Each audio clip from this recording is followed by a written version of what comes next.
मुबारक हो माहे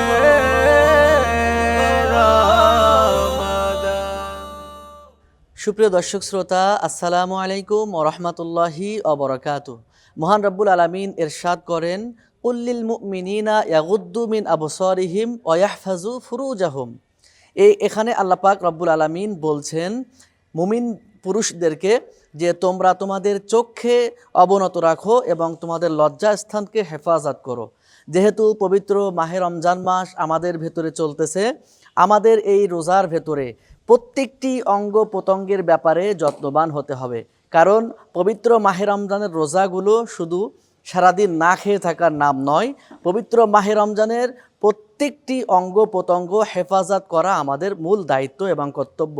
তার ভেতরে অন্যতম আমাদের দায়িত্ব এবং কর্তব্য হচ্ছে আমাদের চোখকে হেফাজত করা, আমাদের লজ্জাস্থানকে হেফাজত করা।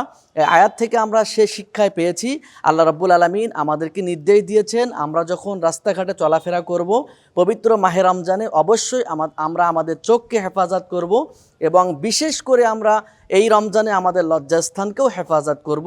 এই আয়াত থেকে এই শিক্ষা নিয়ে পবিত্র মাহে রমজানে আমরা যেন চোখ সহ আমাদের প্রত্যেকটি অঙ্গ প্রত্যঙ্গের পরিপূর্ণ হেফাজত আমরা যেন করতে পারি। আল্লাহ যেন আমাদের সে তৌফিক দেন। আমা তৌফিক ইল্লা বিল্লাহ। আসসালামু আলাইকুম ওয়া রাহমাতুল্লাহ। मुबारक हो माहे रमजान।